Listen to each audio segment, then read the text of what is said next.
I think I can fit this in between morning exercises and breakfast. Okay, is this thing working yet? Hopefully it's going.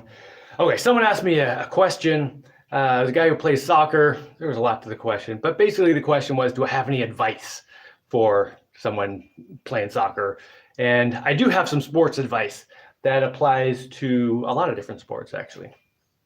And I'm gonna tell you 3 things. First thing, when I wrote them down here real quick. First thing is stretch. Get into like yoga or some kind of stretching. Do stretching maybe every day or every other day in the morning or the evening. The evening's nice because then you get to go to bed all relaxed and you wake up feeling great. But morning, it's also a great way to start the day. Get used to stretching a lot because it will prevent injuries. That's the main point of stretching to me. It also loosens you up and lets you go faster and stuff. But huge injury prevention, stretch. Second, okay, I've heard a lot of differing advice on this one, but focus on what you're doing wherever you are, whatever you're doing. And when I was at university doing track and field, our team captains said this thing I totally disagreed with, which I've heard a lot. And they were like, well, it's getting to the serious point of the season, so now you got to think about track and field all the time. It's got to be the last thing you think about before you go to bed, the first thing you think about when you wake up, think about during class, think about it all the time. To me, that just says you're going to get worn out thinking about this damn thing all the time, right? So what I always did, what seemed to work really well, was I would focus on whatever I was doing, wherever I was doing it.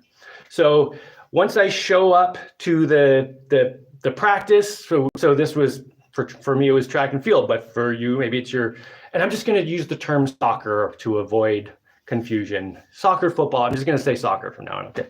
So, you get to the soccer field or your baseball field or whatever. Once you get onto that field for your practice or your competition, that's all you're thinking about. That's when you think about your sport. And once you leave the field, you leave everything on the field mentally, and you go back to thinking about whatever you're doing. You're doing your homework, think about your homework. You're doing, I don't know, you're weeding the garden, think about the weeds. Now, obviously, don't take this to the extreme. Like you can stop and just daydream, or maybe you need to plan and think about the future or the past. And at those moments, you don't want to think about where you are, because the point is to plan and think ahead or behind. But whenever you're doing something, think about what you're doing. And that's just good general life advice. Focus on what you're doing. Be present where you are. Because if you take 2 soccer football players, and one guy just broke up with his girlfriend, and that's all he's thinking about, and the other guy's focused on the game, the guy who's focused, he's going to run circles around the other guy who's just distracted. So just get used to focusing on where you are and what you're doing. Be present. All right, the third thing is join track and field. And let me tell you why. So I played soccer my whole life. I started when I was a little kid, and I don't know what I was doing when I was a little kid, but by the time I was about 12, I started getting pretty good. I was one of the faster guys in the league, and I understood the game and strategy and stuff, and I was always that guy on the field yelling at the whole team. There's always that kind of on-field captain who wasn't necessarily the official captain, but he was always yelling at everyone. That was always me. But anyway, by the time I was about 12, I was pretty good, right? And my team always won an unfair number of championships. I hope partly because of what I was doing, but maybe it was also just luck. But I was pretty decent soccer player. Then in high school, I joined the track team. And that first year in track and field, I was training for the 800 meters, which is, there's some debate on this, but it's definitely one of the most vomit-inducing races. It's like pure pain, and and the training was brutal. Oh my God, I never felt anything so agonizing as this first year of track and field training. And I always played soccer in the summers. So it would be school, I did the track and field thing, and then the next summer, I went back to soccer. And the first game, I realized, holy crap, I am way faster than everyone. Like, not even close. And I have so much more endurance. Like, I can run circles around these guys the entire game. And guys on the other team were like, what is going on? Can you stop running? Why are you so fast? And I'd just be like, I guess it was the track and field. Because here's the thing. like when you're playing soccer or, you know, any kind of team sport like that, basketball, whatever, you're getting in shape because you spend a lot of time, you know, walking or jogging, and then you got to sprint, and then you walk or jog, and then you got to sprint. And that's basically what you do in track and field training. But when you're playing those sports, you can't get to the point where you can't stand. Because if someone kicks the ball at you and your legs are total jello and it just hits you and knocks you over, it's not useful, right? But in track and field, you don't have to be able to stand at the end of your running thing. So the training can be just way more brutal, and you go way deeper into that exhaustion and jello legs, and your body starts adapting to that, to the point where you can withstand, like you just gain a lot of muscle endurance. That's what it is. You get muscular endurance, which is basically the ability for your muscles to not turn to jello when you're getting exhausted. Plus, you know, your heart and lungs get stronger and everything. So after that first year, I was so much faster than everyone else on the soccer field. Even at the end of a game, after running the entire game, I was still faster than anyone in the league fresh. And it was because the track and field was like just on a different level. Like this was the range of soccer guys. This was slow to fast. And then the track and field was just like, it was just a totally different level. Fast for a track and field guy is totally different than fast for like another sport. And obviously there are going to be exceptions to all this stuff once in a while. But if you're doing a sport like that, like any kind of thing, like soccer, basketball, well, if you're doing any sport like that, you want to train for middle distance, like run the 800 meters and do the training and just like kill yourself in the training, and you'll just be faster and have more endurance than everyone else.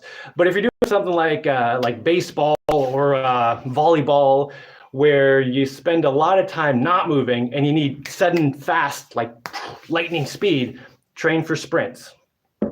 And doing that pure running training is going to give you an advantage over anyone who's not doing that kind of stuff. Okay, I think that's it. Oh, and yeah, that's it. Wait, I got a couple comments. Let me just read these real quick before I go make some breakfast. Mr. Landfill, what's going on, man? Frederick. Hold on, let me turn on I always leave my brightness off. Hey there, buddy. I am currently building a one-day project, which is obviously taking me much longer. Stop for a ciggy break. Oh, there's another tip. If you're doing sports, don't do cigarettes. Stay away from all the drugs, all that stuff, man. It doesn't help you, man.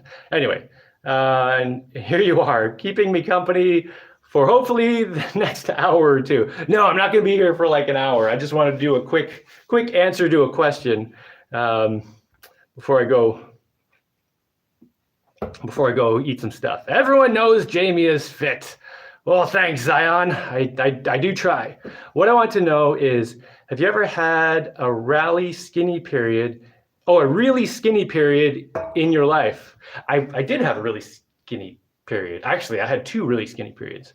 I was super skinny. I don't know if you've seen any videos of my skinny daughter. She's always helping me build stuff. I have this one daughter who's really skinny. That's what I was like when I was a kid. I was like the male version of that. So not quite as skinny, but I was skinny when I was a kid.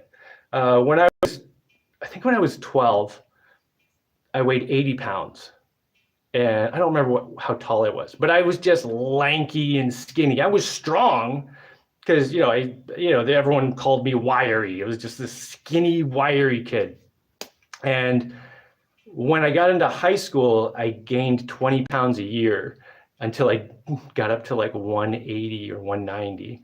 So yeah, I gained weight really fast after being skinny for a long time. And then at the end of high school, my last year of high school, I was working 12-hour night shifts and training for track and field and going to school. And I wasn't really sleeping and not eating enough. And I went from 190 pounds down to 155. And I have a couple pictures of that. And my last track meet in high school, I weighed 155 pounds. I was just all ribs and just like spaghetti arms. I was so skinny. But after that, I gained the weight back. And since then, I've always been 190 to 200-ish, mostly. Right now, about 200. But that's just, yeah, that's been pretty steady ever since. Well, one time I did actually try to get really, really huge, and I got up to like 211 pounds, and it was just like piles of muscles. But it was too exhausting to just eat all the time, because I was still running a lot and all that stuff. It was just, I just had to eat so much to maintain that weight. I just, stopped doing that. So anyway, good morning, guys. Right on, Mr. Landfill.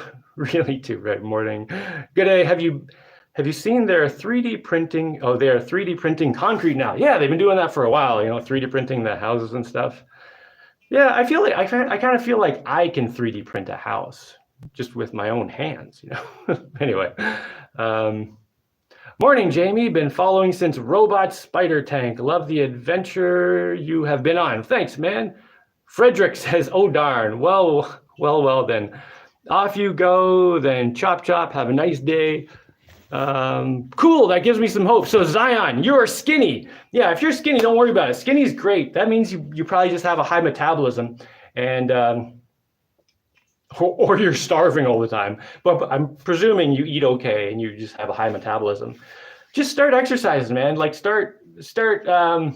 I don't know what you do, but like start doing a few push-ups every morning and slowly increase it. Like focus that energy of that high metabolism into making a strong body, and you probably will. I mean, that's how it kind of worked for me. All right, I'm gonna go have some breakfast now and have a drink. I'm sweating like a stinky pig. All right, where's the button? All right, I'm gonna. All right.